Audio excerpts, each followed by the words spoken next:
Hello, everyone. Good evening, wherever you are joining us. And we are all the way visiting to USA. Peace of Christ be with you, Jay Smith. How are you doing? Well, pretty good, thank you. What's happening, Jay? You've been Oh, for decades, maybe years, let's say 4 years. You are talking about Muhammad, and then you come up with the opinions that Muhammad does not exist. You came up with the opinions that we cannot trust the Hadith.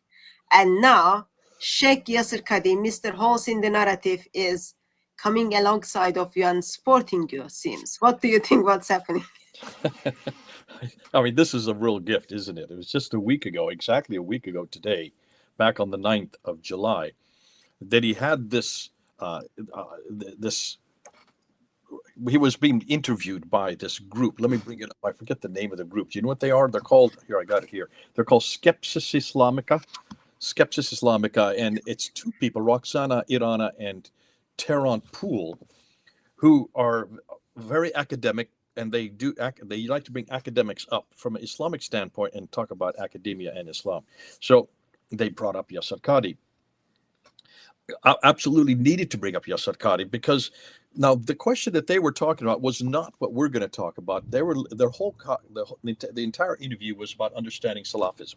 So it's that Yasir Qadhi recently published a book. It's actually a very good book. I shouldn't be saying this as a Christian, but it is very, very good book. Buy it, read it. It's very helpful. So he's been going through interviews from to the different platforms, and this platform is actually interviewing him about Salafism, about his book, because once upon a time he was Salafi, and he's now out of Salafi group. So this is one of those interviews. So like he's promoting his book, also kind of just unpacking what was Salafism all about stuff. Very interesting things he's been discussing under this topic last couple of weeks. So in this interview, interesting question came up. Yeah, and this came up about an hour and 40 minutes into the interview. And I didn't know about it until you told me about it. And then other people, Chris from Speakers Corner put up a great video yesterday. Or no, maybe it was earlier today. And then you put one up as well. The two of you put up your videos on just this small section, maybe about 5 or 7 sections. When after they've gone through this whole thing with Salafism, one of the questions that came up from Roxana Irani, and you're going to show that, her question concerning what do the Salafis do with everything they're dependent on has to be based on a historical context. And what do we do with historical criticism? Now, let me just give you a background as to why I wanted to talk to you about this, because not only because of his answer, but because of what's happening right now.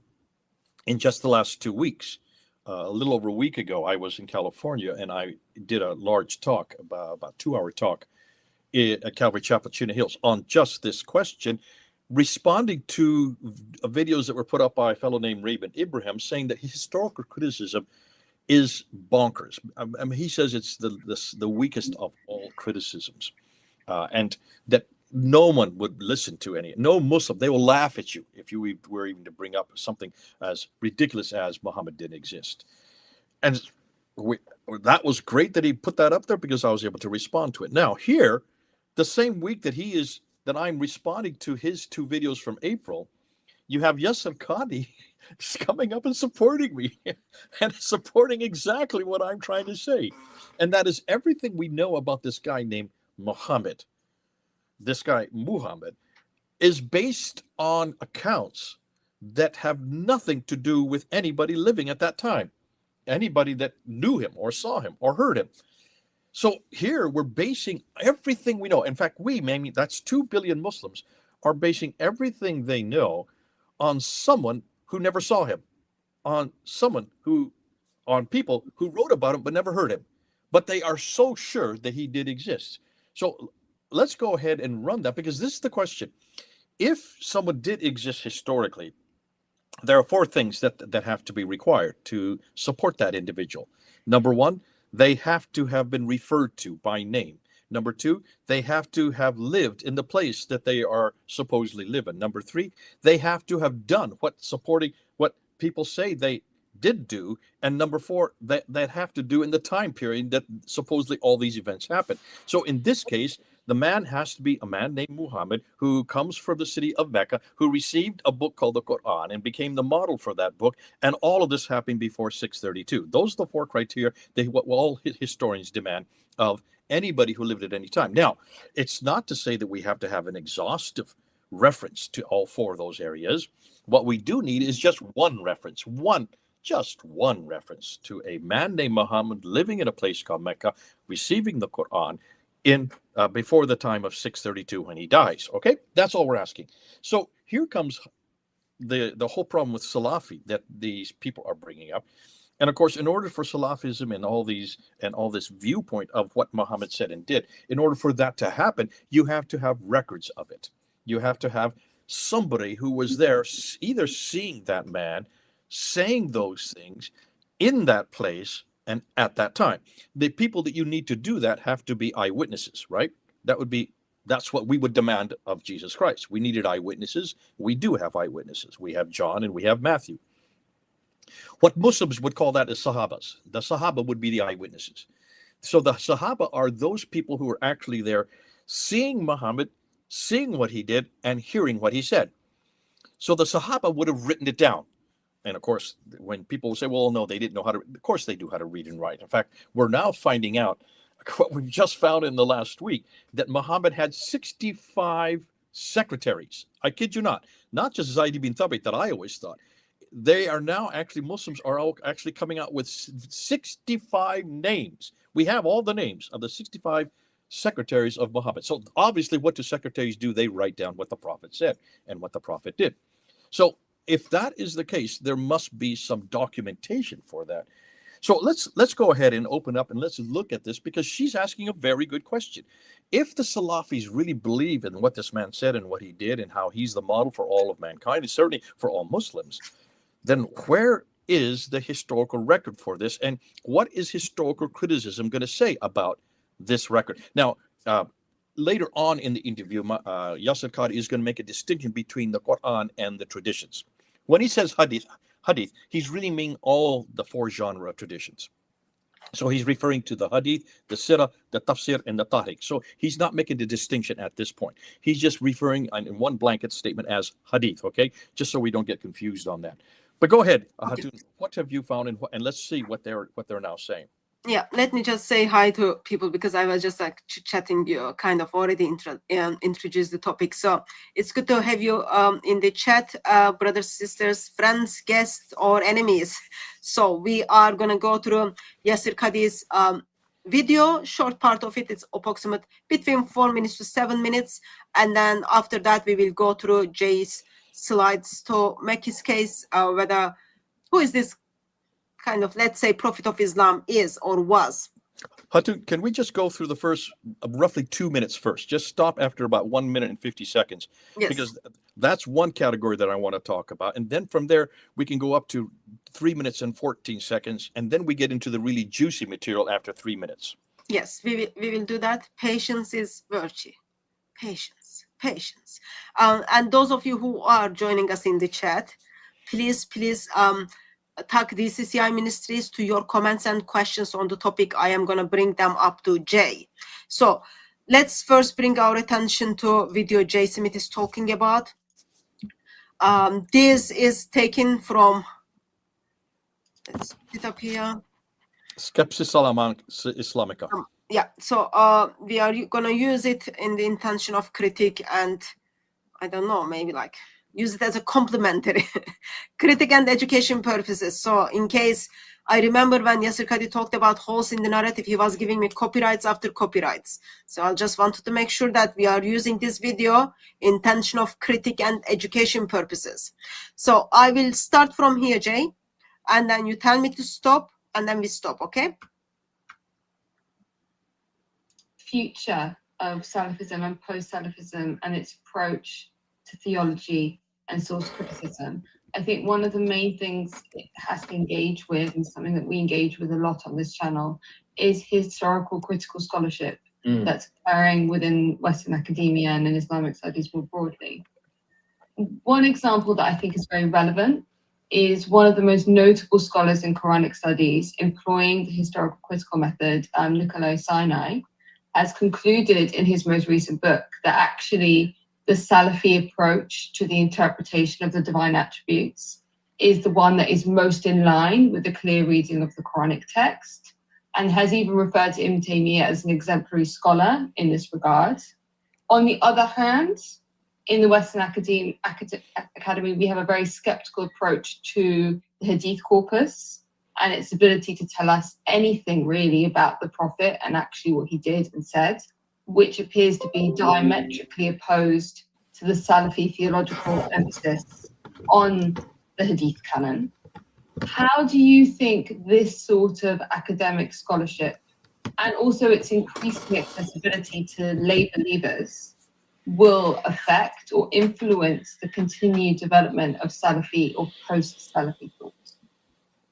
That is a very difficult question because it's very sensitive, and because there's no easy answer, and because we are witnessing this in live time. It's a very difficult question. Let me just pause here, Jay. I know you didn't want me to pause, but if you remember the Holes in the Narrative interview, that was very difficult question too. Yeah, He said it's not easy answer in that interview, and then now he's saying exactly the same thing. That means people keep ears what he's gonna say next. Okay, let me just say also, isn't this interesting? That we call the standard Islamic narrative, or Holes in the Narrative interview number 1. This is Holes the Narrative interview number 2. Yeah. So this is, while it's 1.0, this is now 2.0. Again, you can see the exact same problem he had there, he's going to have here. And it's really, you're going to see there are, to be fair, I'm glad I'm not in his shoes.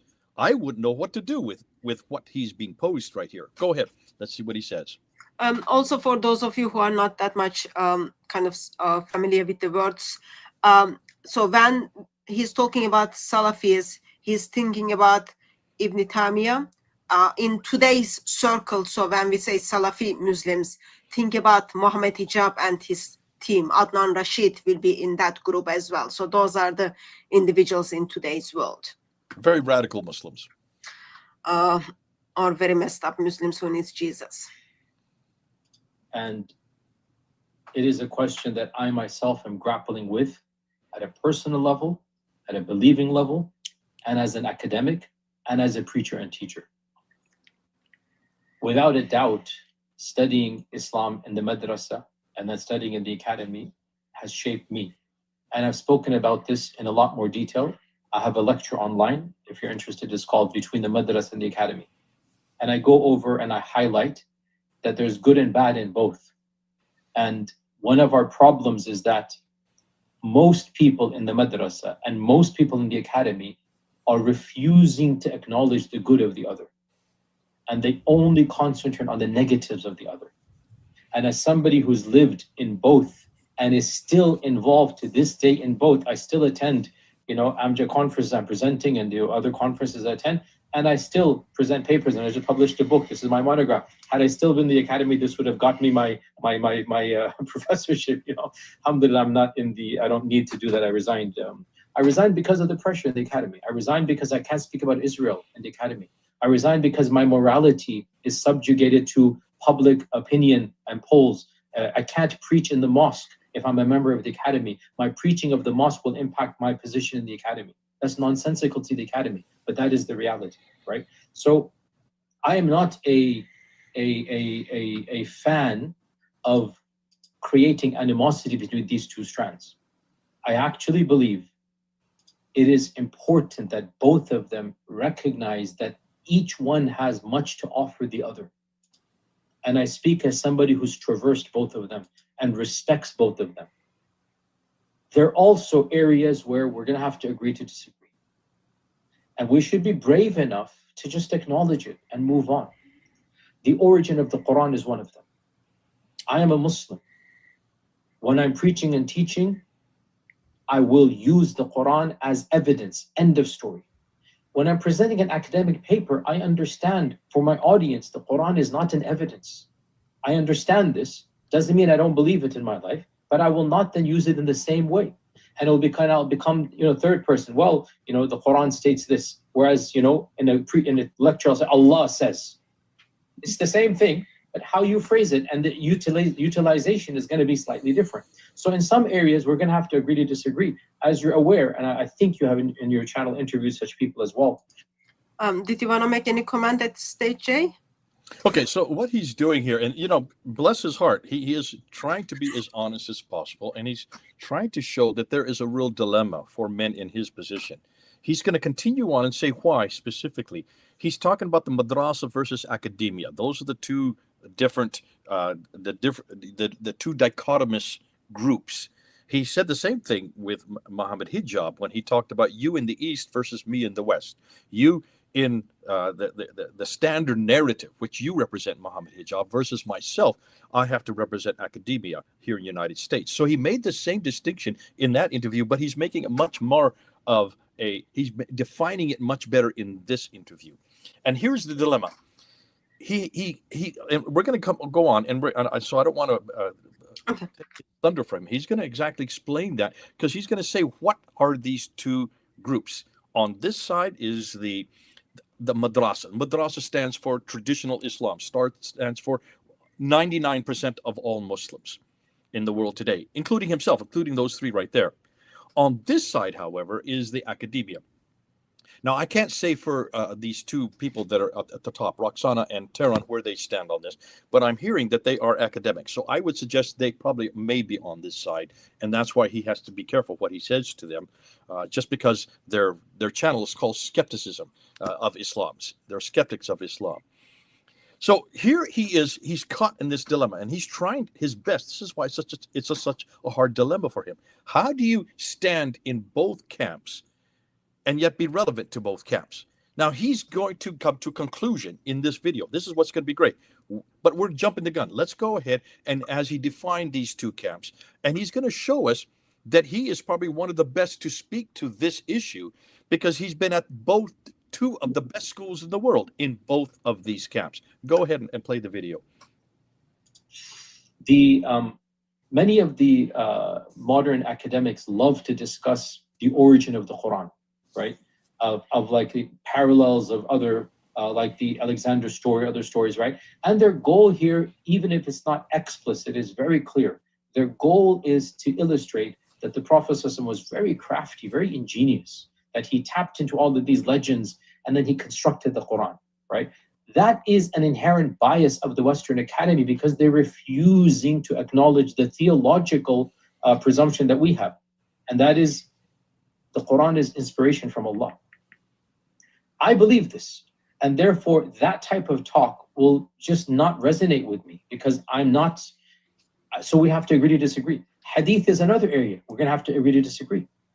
There is no, now I hope there is, but as of yet, as somebody who's my undergraduate was in the College of Hadith. So I specialize. Okay, can we stop there? Stop there, ma'am. It is said, and I'm not just saying. Okay, now here is something that he has to be careful of. He's making two distinctions, and he's saying that they are parallel. No, they're not. He is saying that in academia will be over here, and Islamic madrasa will be over here. He's saying that these two cannot agree when it comes to Quran, because they start from a different presupposition. The presupposition over here for the Muslims is this is eternal. The Quran is eternal. Therefore, it is not at all controlled by man. Man cannot manipulate it. Man cannot accrete it or delete it or corrupt it. That's their position. That's their where their starting base. On academia, he's saying they don't start from that presuppositional base. Therefore, they will never accept the eternality of it. So therefore, everything is open to criticism. And if it's man-made, it's no longer eternal. So you can see that is true, and that is a problem. And he's aware of that. What he's going to do, but however, he's going to now stipulate that the same exists for the Hadith. No, it does not, because no one's stipulating that the Hadith is eternal. We're all starting from the premise that the Hadith, all Muslims and Christians and non-believers believe that the Hadith is written by men. It is not eternal. It is not in heaven. It is not on those eternal tablets. But he is assuming that the same problem exists with both genre of literature. No, they don't. That's where his first problem is. Are you following that? Yeah. Okay, so let's continue on, because now he's going to unpack that a little bit more. because I'm a graduate, this was the well-known reality, that the College of Hadith in the University of Medina in the 90s and the 70s, 80s, and 90s, they've changed it now. It was considered to be the most advanced study of Hadith at the undergraduate level in the entire world. And as somebody who went through that and has talked to other people from other institutes, I would very much agree with that, the amount of studying that we did. So what I'm trying to say is I've studied Hadith inside out. I have ijazat more than I do. I forgot how many I have. I have plenty of ijazat.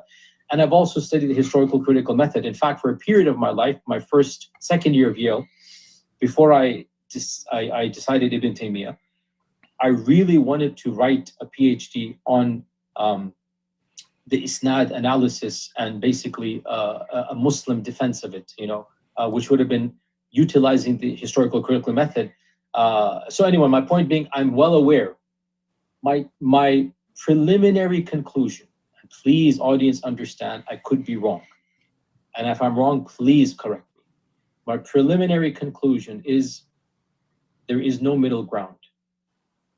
And historical critical method and isnad analysis are two diametrically opposed ways of looking at early Islam and reports, and I don't find much commonality between them as of yet. Obviously in small areas there, but overall, two diametrically opposed epistemologies. That having been said, therefore, one will have to navigate the religious side of things if you are a believing Sunni, Hadith believer, in a different epistemology. And when you are arguing in the academic world, you'll have to use a different epistemology. So in some areas, there's good, healthy overlap. In some areas, we'll politely agree to disagree. And in some areas, they're diametrically opposed. This is my preliminary analysis, and I would love to be proven wrong. And I would love for somebody to come and say, no, you are absolutely incorrect. And we can prove Hadith via the historical critical method. And this is how we do it. And I would literally thank that person and be the first to buy the book and love to see it. As of yet, though, I'm a little bit pessimistic and I don't see there to be much of a commonality. So we're going to have to simply say, if you believe in that the Sunnah has been preserved by the Hadith, you're going to have to follow a certain epistemology, a certain paradigm. And if you are, like, as you're aware, and you're an academic channel, right? You're well aware, nobody in the academy affirms the Muslim Sunni science of Hadith. Nobody. It is considered to be completely discredited. I'm just being factual. I'm describing. I'm not saying which one is right or wrong. I'm just saying the max. Did you want to? Okay. That's all we need to hear. That's because now he's going to go into the Quran, because he's going to talk about a Western scholar who says, but he's not talking about the. He will let him do the next phrase, because maybe the next phrase is okay. Continue that. No, we can listen. Maybe Nicholas Sinai. He's going to talk about Nicholas Sinai. Just hear that one thing, and then we'll stop there, because this is forget. Like Harold Motsky and others are going to say, well, we can say that some hadith definitely go back to some tabi'un. Mm-hmm. That's like the max you can say. As for definitively stating that the hadith go back to the Prophet ﷺ, at this stage of my life, I will have to say, this is what I say as a believer, not as an academic. At this stage. And if somebody proves me wrong, then I would love to come across that and say, no, we can prove academically. Because here's the point. We can academically prove, by and large, the Prophet preached the Quran. Okay, now he's going to go into the Quran. Okay, let's just stick with this thing that he's saying there. Are you following everything he said, Hatu? Yes, I'm listening to Jay. Okay, now, just to help the people out, what does he mean by isnad? Just help people what they're saying, what he's saying there. Yeah, so when you grab a hadith, before it tells you what Muhammad said, before that it says, this person heard from this person heard from this person heard from this person. Those bunch of names are the isnad. So, and now we've got problem with it. Okay, and we call that oral tradition. That's called oral tradition. So in other words, nothing was written down by any of those persons. Not one.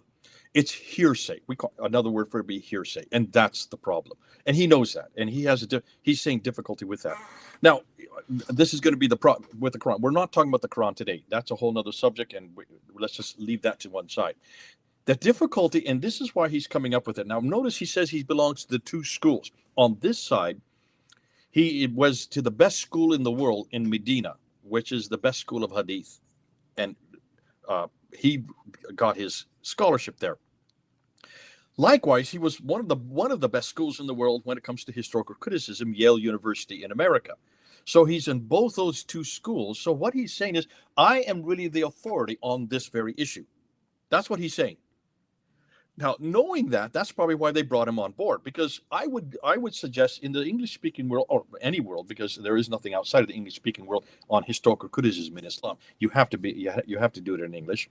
It just doesn't exist in Arabic-speaking environment. So he is covering both bases as the best spokesman to be able to answer this question. What do you do with this Prophet Muhammad? What do you do with what he said and what he did if we have no one there who heard what he said or saw what he did? Yeah, so he's going to say in a bit, I think in a minute, he's going to say there is nothing we can chase that to Muhammad.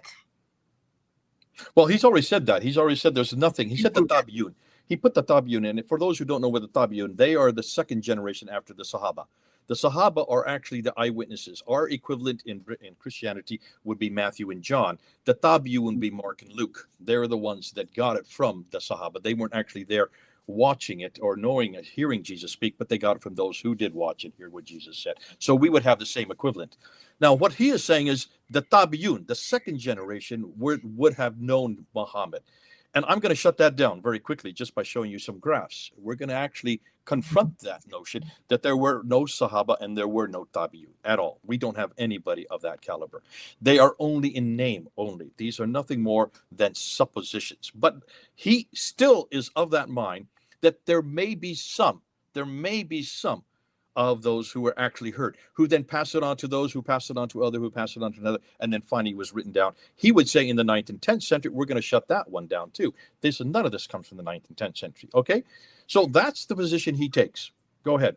Okay, so what I'm going to do is I'm just going to finish the video. That part he's talking, so Wardun can pick up that Muslim scholar is telling us actually is not going back to Muhammad. So let's just pull that again and then finish that part. The words that we have today, the Uthmanic Mus'haf, that's like a solid given, right? The wordings of the Quran, we can debunk that in a second. Of course, believers, we said from Allah subhanahu wa ta'ala. But the academy has pretty much proven scientifically, I mean, through the historical method, that there's an Uthmanic Mus'haf. Yeah. That much is beyond reasonable doubt.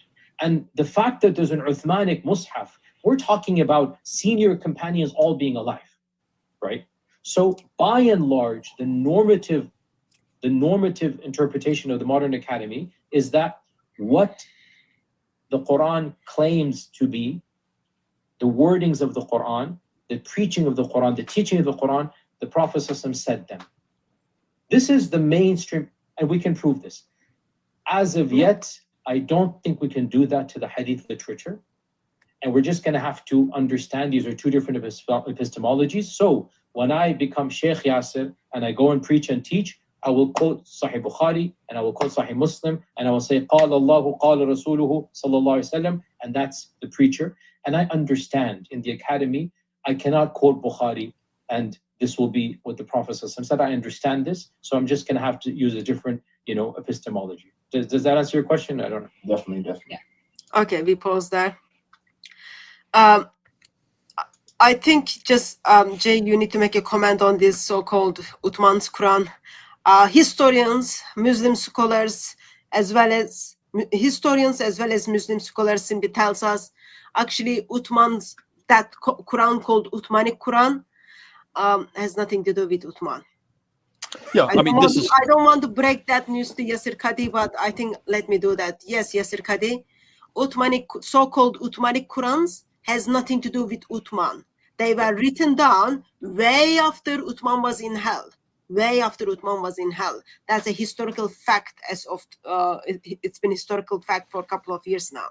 And I'm going to help you out as a Turk because you've always got on my case saying I'm always been dumping on the Turks. It's two Turkish scholars who are considered to be the world's authority on this very issue. One is Tahir Altıkılıç and the other one is Ekmeleddin Sanulu. Both of them have been very clear that there is no such thing as an Uthmanic recension. We don't have any Uthmanic Quran. I did a debate on this way back in 2014, and it's never been no Muslim has been able to shut me down on this. The 6 major manuscripts, the Topkapi, the Samarkand, the Ma'il, the Huzayni, that's the Samarkand, and then with the Sana manuscript, every one of them are 8th and 9th century. Not one of them is a 7th century Quran. So that academia is very clear that none of those 6, the earliest ones, are Uthmanic. So he is saying something that no academic would say. Go ahead. Okay, just a clarification for everyone to understand. So the Qurans, copy of the Qurans, which they are saying these are the Ottomanic Qurans, they have nothing to do with Uthman. That's a historical fact. Yasir Qadhi should know about it by now. I'm surprised that he doesn't know. So the problem right now in this interview, not the problem, the thing we concern is how he's putting the second hole in narrative is now he's simply telling us actually we cannot trust the Hadith. Why? If you think about it, very practical level, without Hadith, they don't know how to walk, how to live, how to eat, how to pray. Muslims cannot be Muslim without Hadith.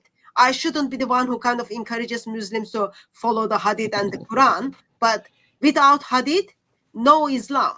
Without Hadith, no Islam. And Yasir Qadhi is simply telling us, actually, we cannot trace back Hadith to Muhammad, and there is no one historically says, this is trustworthy. They already discredit that. See the seriousness of that. Yeah, basically what you're saying it very well, and that is what they call the Sunnah of the Prophet, the example of the Prophet. How you're to walk, talk, eat, drink, sleep, what you're to do 24/7 has to come from the Sunnah. There's very little in the Quran on how to live, on what Muhammad did. Muhammad's only referred to 4 times, and those, all we now know, have nothing to do with Muhammad. So you can see the difficulty that Muslims are in. And this is why he is aware of this, and that's why he is caught between these two worlds. So you notice at the very end, he says, when I'm in the madrasa, I wear almost like he says, I wear a different cap, I wear a different gown, and I am an imam, and I say things, and I quote from the Bukhari, and I quote from Sahih Muslim. But that's the same thing. I see that as a hypocrisy. He did exactly the same thing when it comes to the preservation of the Quran, Aruf and the Qiraat thing. Like he said, if I'm teaching to these lay Muslims in the mosque, Quran has been perfectly preserved. If the knowledge of the student of knowledge comes to me, then yes, let's dig into the Ahruf, let's dig into the Quran, dig into the Qiraat. So that's called two faces. That's called hypocrisy, and it is dangerous and it is wrong. Okay, now I just want to be careful that we don't come down too hard on Yasir, Dr. Qadhi, because in a sense, I understand what he is saying. We as Christians do the same thing. We talk about the miracles of Jesus Christ. And when we talk about the miracles, we start from presupposition that God does enter time and space and miracles do exist. When you go to academia, they don't believe in a God. They don't believe there's such a thing as miracles. So we have to talk 2 different languages depending on what crowd we're talking in. They understand, and a skeptic or a academic who doesn't accept miracles, doesn't accept that there is a God, doesn't accept that certainly any God would enter time and space. When we talk with them, we have to understand that, and we have to be aware of the fact that they don't start from our presuppositional base. In some ways, he's saying the same thing. He's saying, I wear one hat over here, and I quote from Bukhari, and I quote from Sahih Muslim, because all the people I'm talking to in the madrasa follow Bukhari and Muslim to know how to walk, talk, eat, drink, and sleep. He doesn't do that when he's in academia because none of them want to follow what they don't believe in Muhammad to begin with, and they don't believe that Bukhari or Muslim knows, and they don't follow. They don't need to know how to walk, talk, eat, and dream. So therefore, he is carrying two hats. So I want to be a little fair on Yasir Qadhi because we in Christianity we've followed the same difficulty. However, we don't make the claim he's making. What he is still saying is, I still believe in. There were people that were there who actually saw what Muhammad did and heard what Muhammad said. He's still claiming that. He just doesn't know if we can look at the 9 volumes of Bukhari today and claim that those are actually from the time of Muhammad. That's all he's saying. That's all he's willing to go on. But certainly there was a Muhammad, and certainly he did receive a Quran, and certainly a man named Uthman had the Quran finalized in 652. That's what he will not deter from. He will not go away from that. And that's the dilemma he's going to find. And so that's why he's saying what he did say. Nobody in academia on this side considers the traditions, the Hadith, the Tafsir, the Tahriq, and also the Sirah to be historically viable. But what he doesn't know is just how ahistorical they are. He's not even aware yet of just how much we now know on this side. So that's what he's not, because he's not aware of that. There are a lot of Christians, probably people who are listening to us, who aren't aware of what now the academics have found. Because we're finding an awful lot more than what he's even aware of. And what we're now finding is that these traditions that he claims could have come from the Tabi'un, the second generation, he's willing to say that much, of a man named Muhammad living in a place called Mecca, receiving a book called the Quran, which he's so sure was finalized by Uthman in a place called Medina. Isn't that interesting?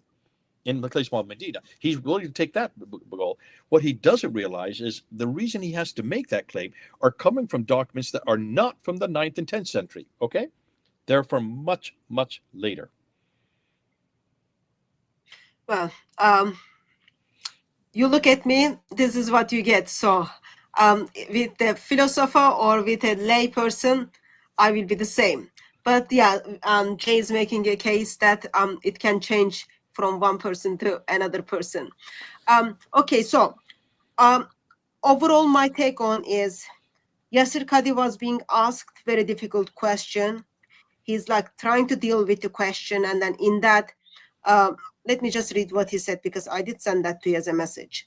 Hadith science is completely discredited. Definitely stating that Hadith go back to the Prophet at this stage of my life, I will have to say this is what I can say as a believer, not as an academic. So from looking from the historical side of it, from the academic side of it, he cannot trace back Hadith to Muhammad. Yep. And you've done lots of work on it. So I'm just like, I was so amazed that Yasir Qadhi is just like coming alongside of you and teaming up with you, Jay, supporting your findings. And I think we don't need to go into all the material that I was going to go into tonight because I don't think we have time. What I will say is this. So tell me, where do you want me to start? I don't know. Let's not do that. Let's just forego the PowerPoint for now, okay? Because I think that will take too long. Unless do you want to go to the PowerPoint? It's up to you. If you've got like Okay, let's just go through it real quickly because he did say that we can at least trust that there were some Sabiyun and some Sahaba and some Tabi'un. Let's just go and look at that first. So let's go to slide number 24. Do you have it there on your? Okay, so the way we are going to work on this slide is Jay will be in charge of the StreamYard. I will be in charge of the PowerPoints. So it's okay. 24. Let's start with slide number 23, the one right below. There you go. Now, go ahead and open that one up. Now, here's the problem with extant manuscripts, and it's this. When anybody asks Muslims how they can be sure that the story they have of Muhammad is true, they always point to numerous books. And I remember Farid, he used to do this. He would go up to say, Jay, you have no idea what you're talking about. I've got a book here. And he says, this is Munabi. Over here is Maliki. He started pulling book from his shelf after shelf the book. Say, look, this is from Maliki. This is from Al-Taiba. This is from... He gives name after name. He gives, this is from Razak, this is from Hanbal, over here is Munabi, over here is Tailisi, and here is another one, here is Shaiba. And he just plays and he says, these all predate Al-Bukhari, he was saying. In fact, they are part of the Sahaba and the Tabi'un. So they were actually there. They saw what Muhammad did and they heard what Muhammad said, is what he was, the claim he was making. Here's the problem. You will get Muslims doing this all the time. They always jump and they give name after name after name after name, and they know that you don't know who these people are, so therefore you're incredulous. You say, okay, they must know what they're talking about. Well, we decided to go back and look at every one of these, and the difficulty is this. Go ahead and hit the next animation. To be a valid witness for Muhammad, you need to have what these people who you claim are Sahaba and Tabi'un, you need to have their extant manuscripts.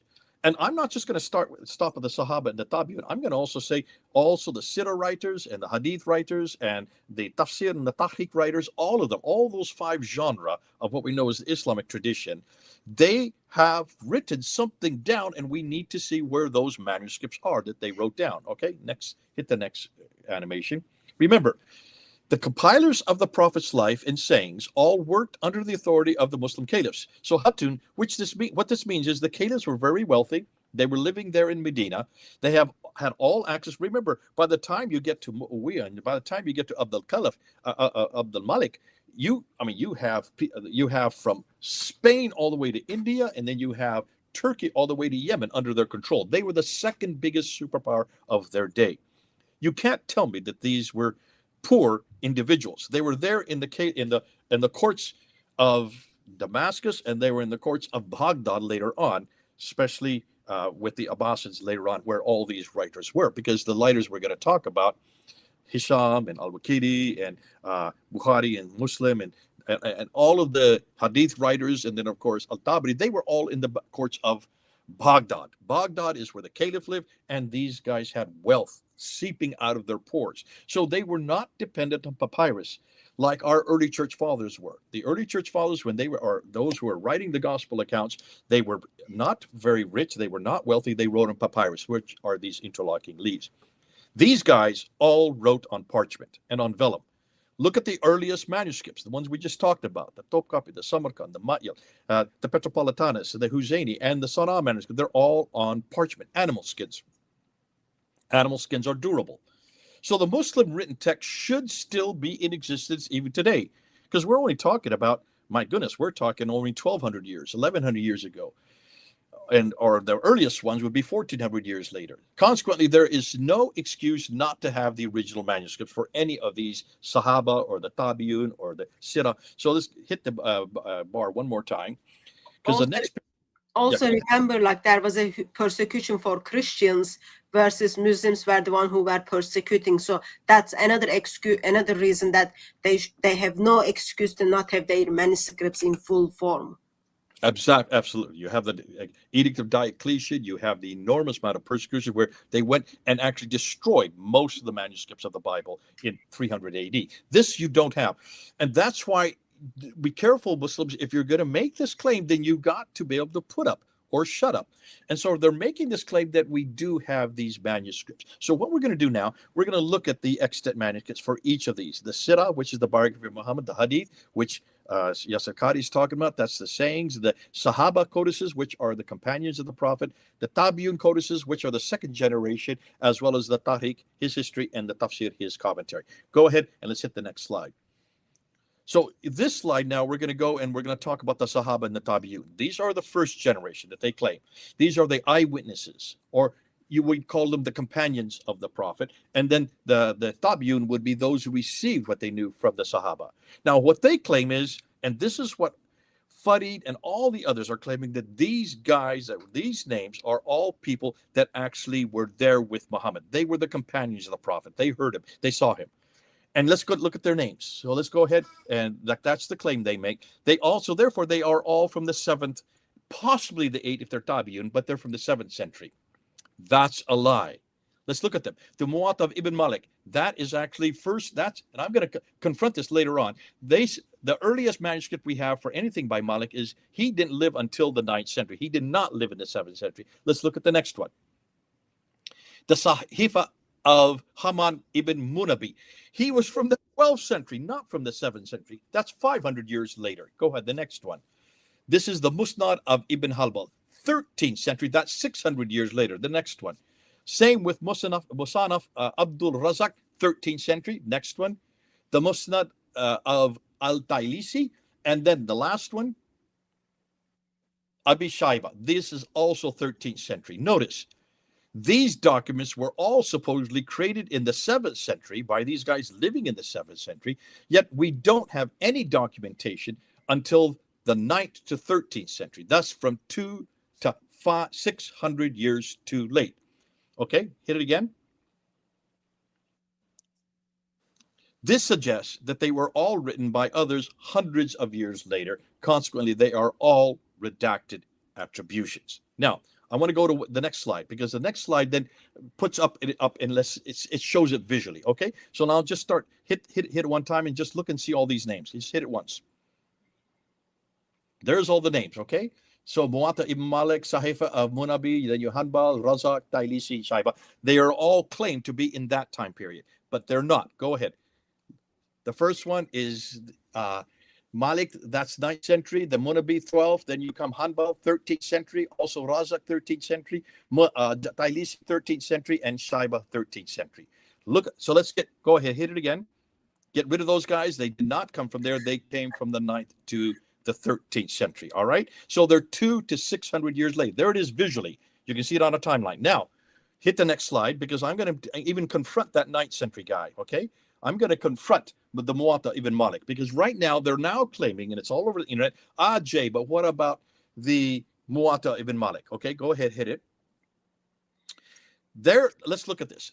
There is a partial copy of the Muwatta of Ibn Malik, which is in Dublin's Chester Beatty Library from manuscript 3001, is described as the second third of a celebrated treatise on Islamic prudence. It dated to 890. However, it's the second or third. That means 2/3 of it's missing. Only a third of it is there. The oldest complete manuscript of the Muwatta, currently known, dated to 1030 AD. So that is 10th century. Sorry, that is 11th century. Did I say 10th century? The earliest complete copy of the Muwatta is from the 11th century. In other words, go ahead, hit it again. The Muwatta that we have today is from the 11th century. But hold it, hit it one more time. The problem is, why are we even talking about the Muwatta?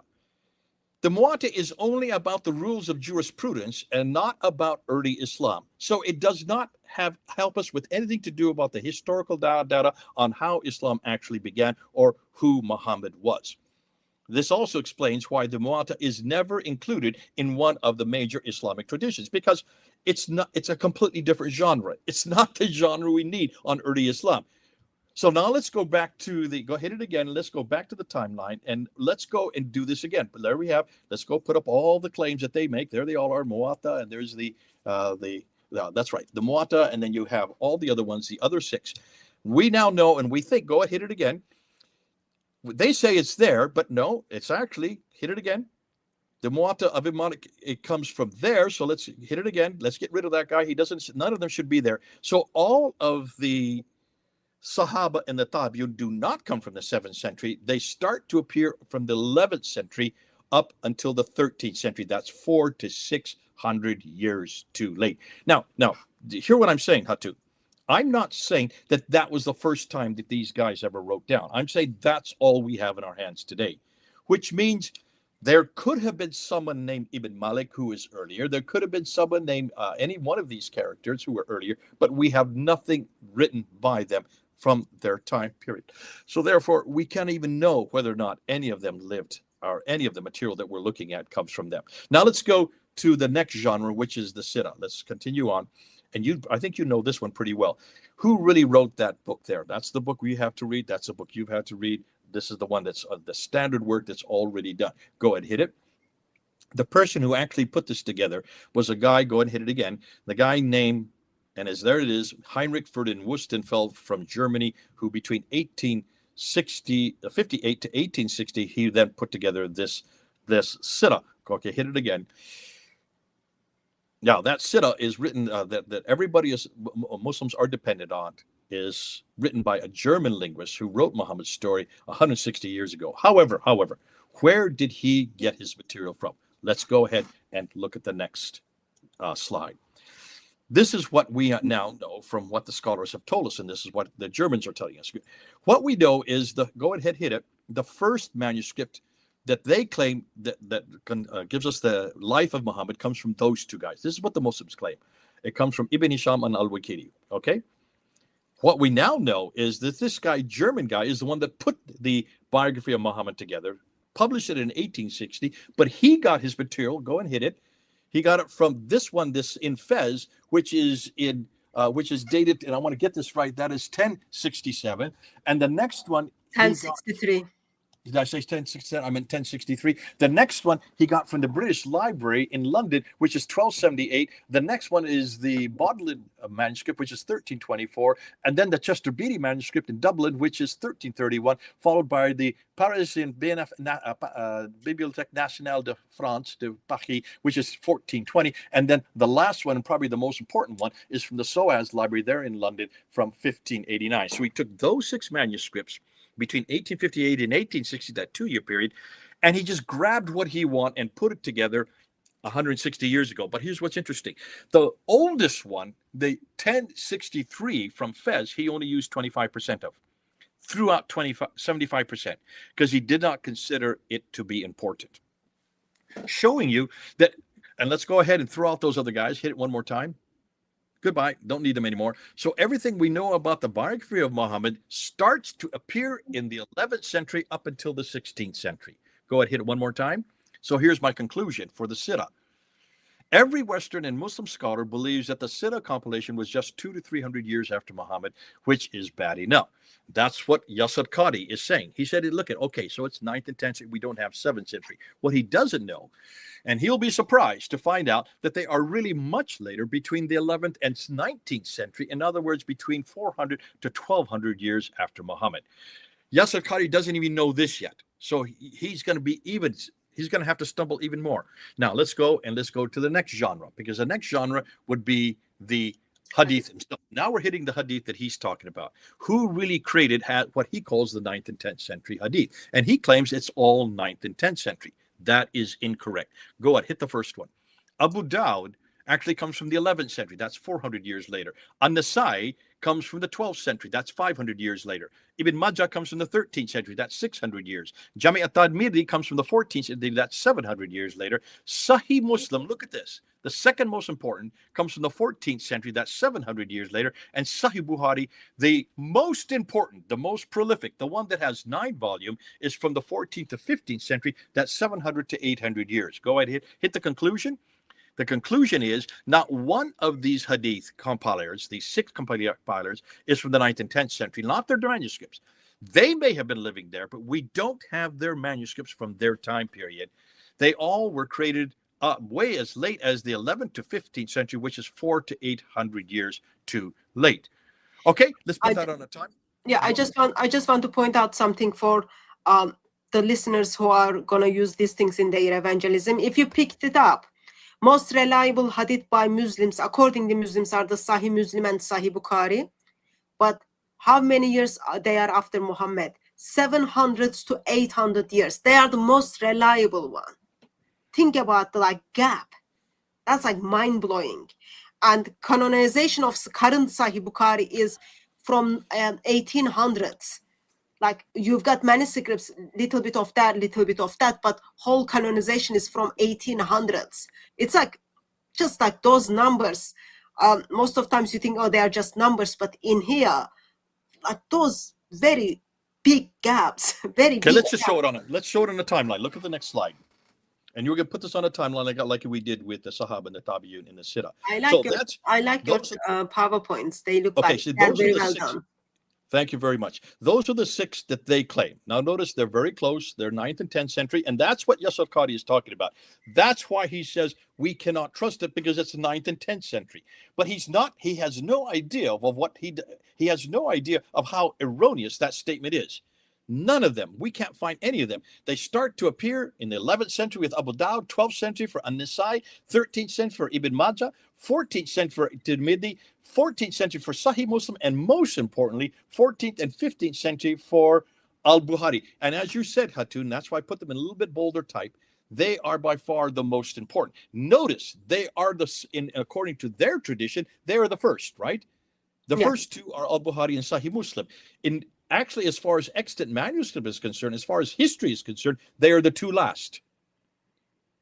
Now can you see why they are the first? Because they have been accreted and changed and manipulated and corrupted and redone, not just from 200, 300 years later, over, in this case, 400 to 800 years later. In this case, 700 to 800. It took them 700 to 800 to get Muslim and Bukhari correct.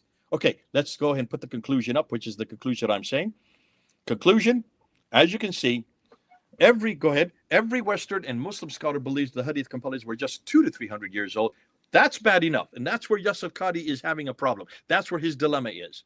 What will he say when he finally finds out that they are really much more recent, between the 11th and 15th century? In other words, between 400 to 800 years too late. Okay, so that is the Hadith that he's referring to. Now let's finish with the Tariq and the Tafsir, because most Muslims love the Tariq and the Tafsir more than anything else. And the reason why is because Al-Tabari that you have there, he's the guy that supposedly wrote it down in the 10th century.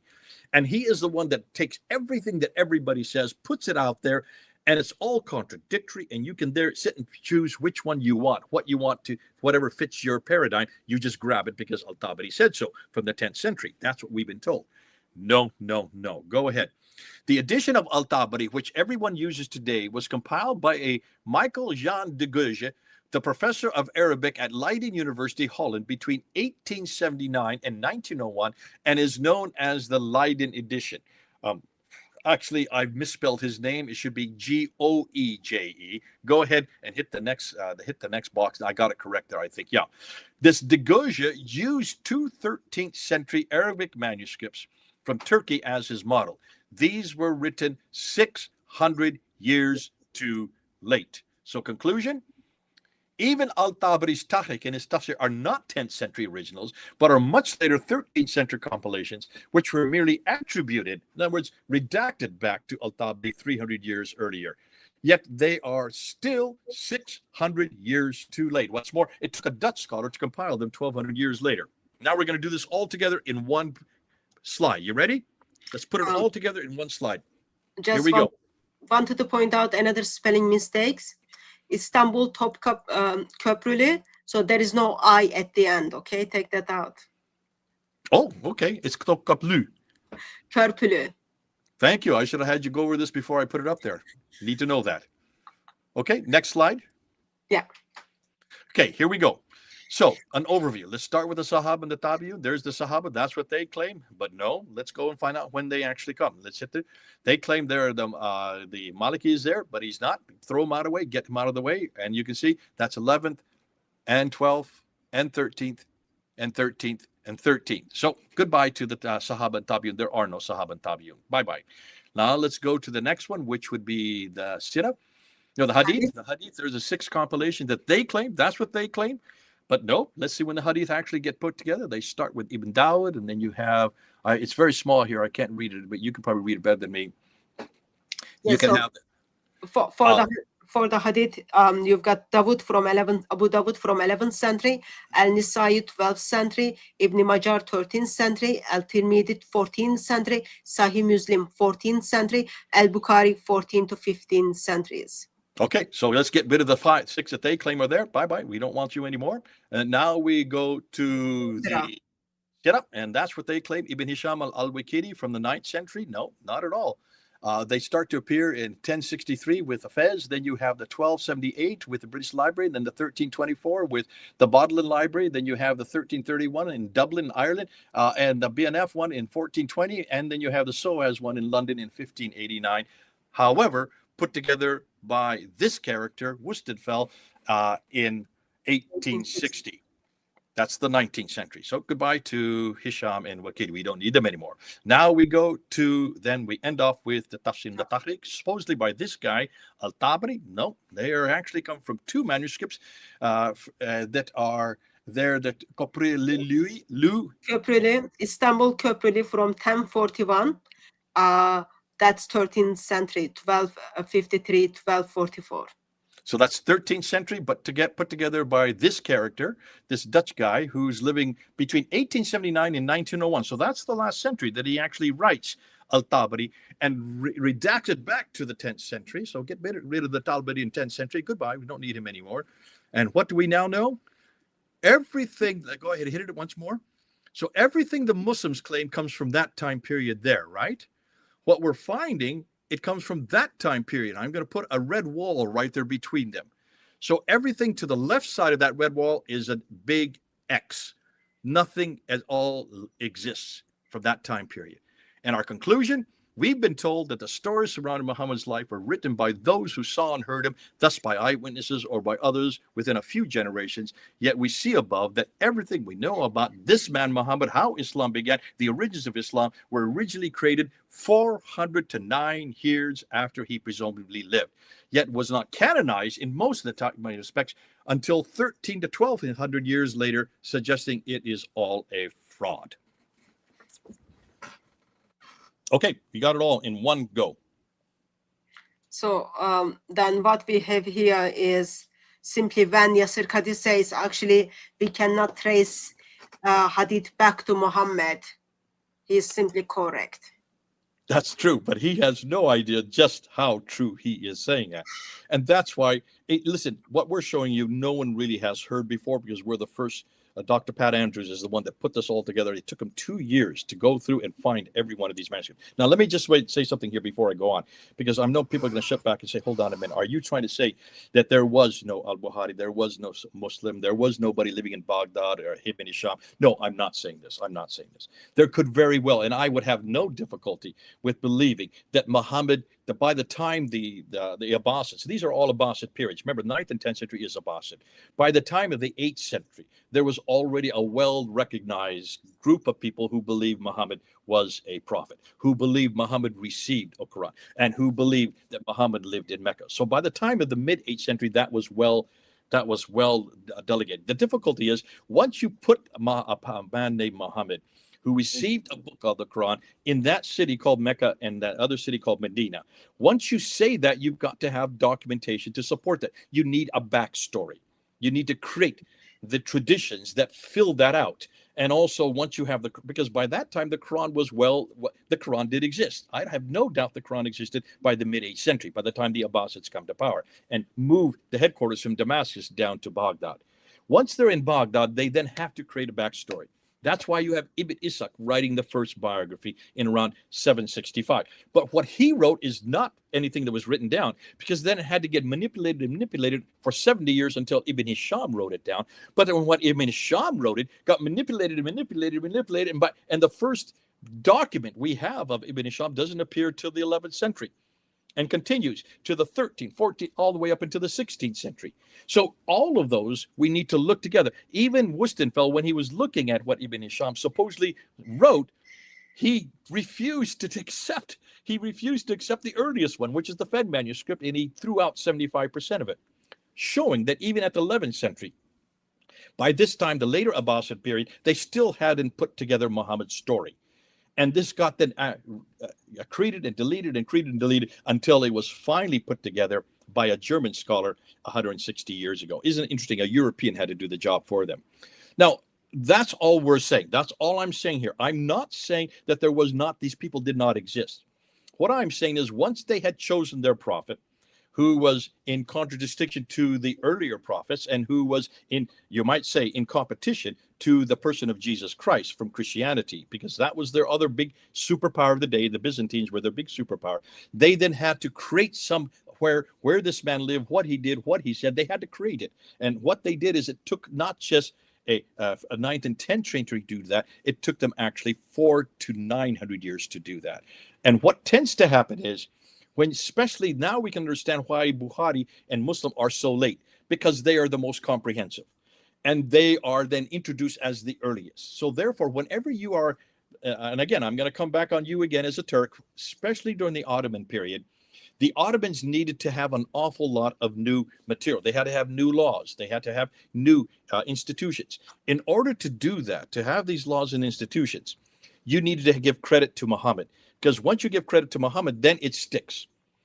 And once you do that, you don't have to really argue it. It takes authority of its own. So that's why these sayings of Muhammad became so important. That's why the Hadith became so important. That's why they had to get manipulated and accreted as new rulers, new caliphs needed new laws, needed new institutions to support what they needed, what they were doing. They put it in the pen, or they put it in the name of Ibn Hisham, or in the name, in the case of the Hadith, a name of Bukhari or Muslim or Majah or Nisai or the other of the six. Can you see why this has happened over hundreds of years? We do the same thing in Christianity. Notice, we have lots of Gnostic writings who would write the story of Jesus, especially as a child. And they would write what Jesus did as a child, that he took some clay, formed them into birds, blew on them, and they flew up into the air. Or that his mother was hungry and he had ordered a tree to bend down to give he and his mother fruit. Or that he spoke from the cradle. These are many stories about Jesus' infancy. And they're called the infancy gospels of Jesus Christ. And they are all written in the 2nd, 3rd, and 4th century. You have the Gospel of Thomas. You have the Gospel of Judas. You have the Gospel of Barnabas, one of the most famous ones. You know that one very well, Hatun, the Gospel of Barnabas, who all support and suggest that Jesus was a Muslim. And you can see when you read it that these were not written by anybody living in the 1st century. Well, the Gospel of Barnabas has Nazareth way up in the mountains. Has Nazareth on the Sea of Capernaum.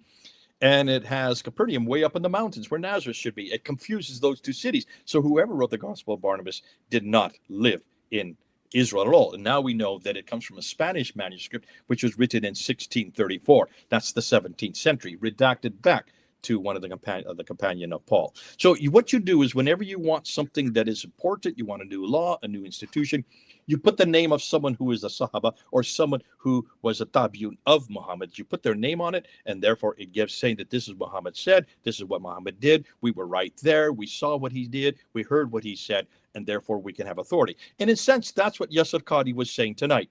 He was saying, I don't have to have the original manuscripts. I knew Muhammad said this, and I know that Muhammad did this. And when I'm in the mosque and I'm in the madrasa, I put that cap on, and I refer, and you heard him say that. I there quote what Muslim said and what Prophet said.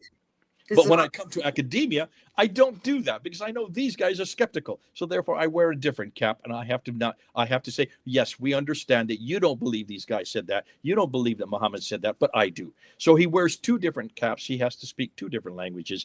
Unfortunately for him, he has therefore gone to the latest traditions and called them to be the most authoritative. In Christianity, we don't go to the latest traditions. We throw them out.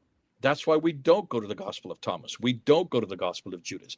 And we certainly don't go to the Gospel of Barnabas. They're all written too late. We go to the earliest material, that which are written by the Sahaba and by the Tabi'un. The Sahaba being Matthew and John, and the Tabi'un being Mark and Luke. We go to the original the original writers because they were there watching what Jesus did and hearing what Jesus said. So can you see? In some ways, we're completely on opposite poles from Yasir Qadhi. And thank God we don't have to have this argument. And thank God we don't, therefore, have to rely on documents that are, in this case, 400 to 900 years so too late. So what I'm taking on from this live stream is academically, when Yasir Qadhi puts his academic hat, he agrees that Hadith is not historical and cannot be reliable. He's not up to date with the dates and manuscripts, all that, but overall he kind of supports the argument that we cannot trust what Muhammad said academically. But from his just putting Muslim cap, taking out the history out of his mind, when he's preaching in the mosques, when he's preaching in Islamic schools or in Muslim conferences, he kind of just go for it. Okay. Here's the next thing. Now, Hatun, here's where the rubber hits the road. What is the next time that Yasir Qadhi goes to academia? Okay, he's over here and he goes back to Yale University, and he has a talk at Yale University, his alma mater. What happens when someone raises their hand and they say, okay, Yasir Qadhi, so you do believe Muhammad did this and said this and received this and was living here. You believe this. Prove it. Prove it. Give me one reference to your prophet, Muhammad, saying or doing anything in the 7th century in Mecca and receiving this book called the Quran before 632. Prove it. Give me one reference. What is he going to do then? Can you see? This is the dilemma for him. He doesn't want to step on their toes. And to date, no one has asked that of him yet. Because no one will ask that of him yet. There is, and in some ways, there is a red line of things that we don't ask Muslims. Whereas from Christians, we've been asked that for 200 years. We had to answer that question way back in the 1800s. Wellhausen asked that question. How can you believe that Jesus said this and did these things? Where is your reference point? Where is your document? And for 200 years, we've had to answer that question and find the documents and find. But here's the great thing. When Jesus did something or when Jesus said something, it's not just the gospel writers that write about it. Others from outside write about it. No one is in doubt that Jesus was historical. I don't know of any document. The most ardent atheist is not in doubt that Jesus did exist. No one's in doubt that there's a city called Jerusalem. No one's in doubt that Jesus died on the cross. The doubt there is whether he rose from the dead. That is really where it only comes from, because no one really suggests that Jesus was not on the cross. So can you see when we talk about Jesus historically on both sides? So we also have our academia and we also have our churches or our seminaries over here and our churches. In seminary, when we talk about Jesus historically, when we talk about what he said and what he did, our hadith and our tafsir, our sirah of what he did and our hadith, what he said, we pretty well can trust it because we know that on this side, we don't carry two caps.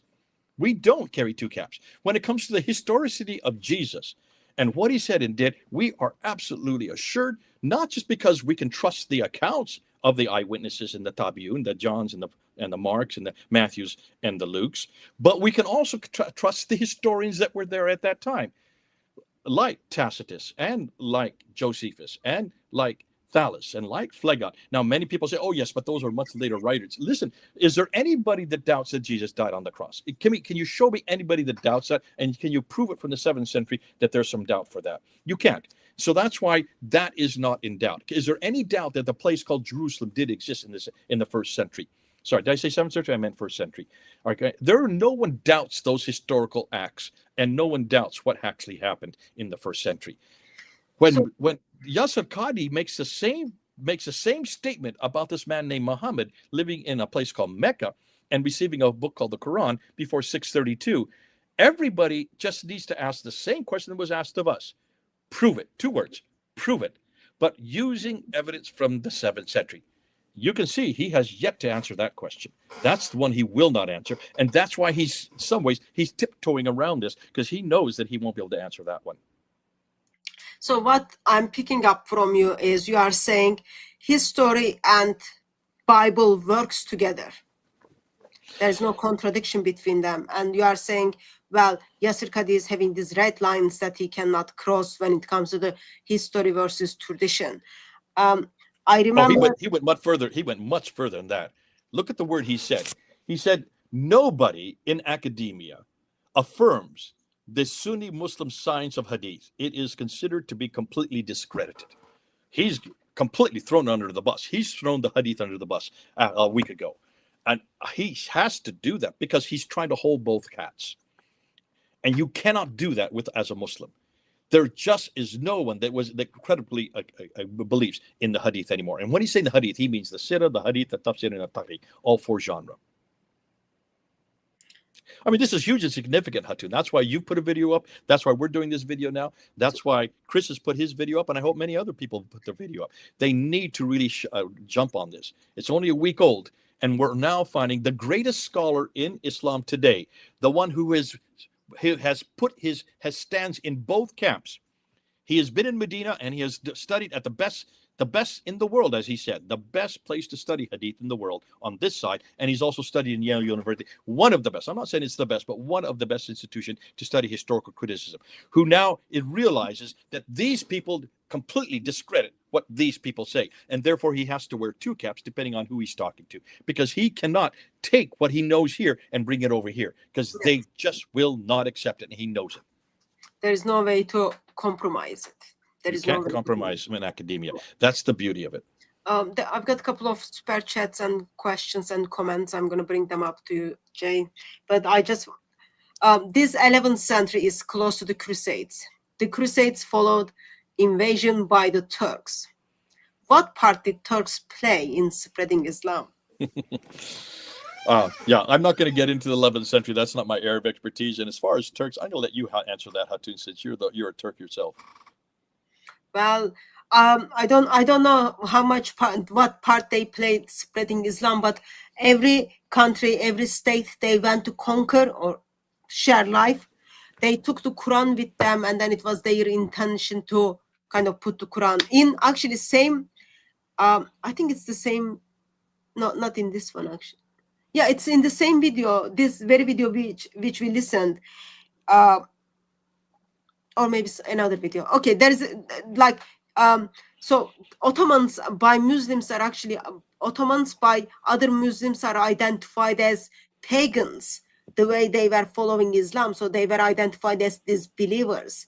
That's such a strange thing. But yeah, the way you kind of take your sword, go to the next country, you conquer them, you bring your Quran, you leave your Quran there. That's actually why one of the reasons why in Egypt they picked Hafs Quran, because when Ottomans conquered the lands, they kind of they forced the Hafs Quran. So that's kind of majority of the groups. Thank you very much for your generosity on that. How can we really know the truth when the original Quran were burned? Okay, and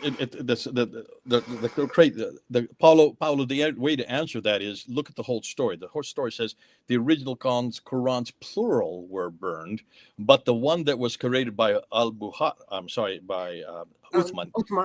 Caliph Uthman, 5 copies were made. Some say maybe as many as 10. I know, Hatun, you've had that theory as for some time.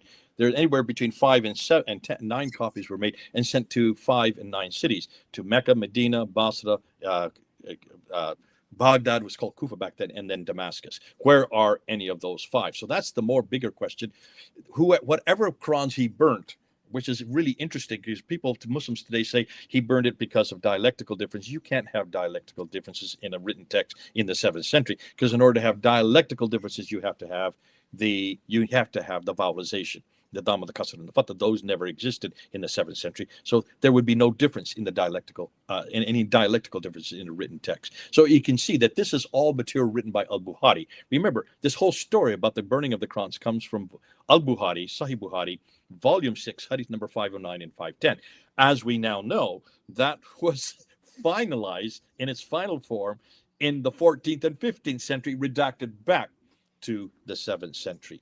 So Paolo, whether he burned the Quran or didn't burn the Quran, I don't even think he had anything to do with it. I don't think there was an Uthman.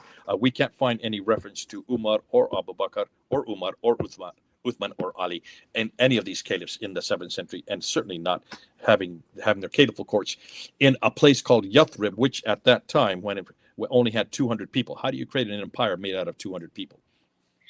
Just to point out something for the evangelism purposes, I hope everyone picked up. So Jay is making a point. Actually, we don't even know, according to Islamic tradition, how many copies are made, because Islamic tradition is disagree from one group to other group. So you've got writings are stating there are 9 copies were made, versus you've got writings are stating there were 6 copies were made. So you've got to pick whichever you want to go. And thank you for your generosity. And Romans have account of Christians and Jews in the history, but nothing about Muslims. So in historical context, Jesus could never have been a Muslim or anyone else. 600 years later, 1st century Muslim. Yeah, I mean, Coltrane, you're making a valid point, and that is nobody. There were no Muslims, but Muslims will say that Jesus was a Muslim. I think that's what he's referring to here, or he's referring that Muslims claim that he was a Muslim. How can he claim the word Muslim when that word hadn't yet even been invented? In fact, even in the 7th century, that we can't find that word Muslim or the word Islam. We can't find in any documentation from the 7th century. That only starts to appear in 730 on the inscriptions, and that's well into the 8th century. So Jesus was never a Muslim. Also helpful to remember, Jesus was very bad Muslim. Jesus was very bad Muslim, claiming to be the Son of God, not claiming, but putting in practice and dying on the cross for us. He was very, very bad Muslim. Calling God his father, he was very bad Muslim. Without lies, Islam dies. Thank you very much for your generosity. Okay, so what is our takeaway, Jay? Well, I think our We takeaway dig more. is, As we dig more, we get more problems. It gets more messy. yeah, we're watching the attrition of Islam right before our eyes. We're watching the best and the brightest. Yasir Qadhi, he is the best and the brightest that Islam has to offer in the English speaking language, and I would suggest in the world, because really these kind of discussions are only happening in English. You won't find these kind of discussions in Arabic, because it would not be very healthy to have these kind of discussions in Arabic. And remember, the Arabic speaking world is a very small part of Islam. It's only 15%, some say maybe as high as 20% of all Muslims. The vast majority of Muslims, 85 to 80% of all Muslims, are arguing and discussing all this material in English, because it's the international language. So interestingly, if he is the best scholar they have in this area, and I would suggest he is superior to Yasir Qadhi, to Shabir Ali. He is superior to anybody else I know who is, because of the fact that he's been in both worlds. Shabir Ali used to be. I think Shabir Ali was up there because of the fact that he had got his doctorate there at Toronto University, but he doesn't have the following, nor does he have he doesn't have I don't think he has the ability that Yasir Qadhi does. Yasir Qadhi commands an awful lot more respect. So we're talking and we're getting from him, and that's why it's important that we're finding what he is saying. And what he did a week ago was a huge admission, similar to what he did on June 8th, 2020, 5 years ago, almost 5 years and a month ago, where he said that the standard Islamic narrative has holes in it. And when he said that, you picked up on that, and everybody since that time started talking about hole after hole after hole. Well, here's another hole. And this is a big one, because he is now agreeing with Mohammed bin Salman, the head of Saudi Arabia, who said 3 years ago that we must be careful about the traditions. And what we must use as our constitution is the Quran. He became a Quran only. If there's anything there in the traditions that disagrees with the Quran, we throw out those traditions. And mutawata hadiths, yeah. Well, I'm keeping my eyes open, my ears open to see what Muslims are gonna say. You just give them mic and camera, they just say things, kind of causes destruction of Islam. In a sense, it is good. It is good days. Now, to be fair, this is a historical critique. This is my area of expertise. That's why you've brought me on board for this. While this is important, and this is important mainly in academic circles, the same time, there are still almost 2 billion Muslims that do believe Muhammad did live, that he did say these things, and he did do these things, and that they are also to say and do the same things he said and did. So because of that, we still need to confront that Muhammad. And that's what you're doing, Hatun, and that's what many other people are doing. Don't stop confronting the Muhammad that the Muslims follow. We've got to continue doing that. I did it for 30 years. I'm no longer doing that, because I'm spending so much time on this material, on the historical critique. But the rest of you realize there are two different ways to battle this. Look at the Muhammad that the Muslims go to, the Muhammad of the madrasas, the Muhammad of Islam, and just look at how irrelevant he is, how hopeless a model he is for the 21st century. Meanwhile, some of us are over here.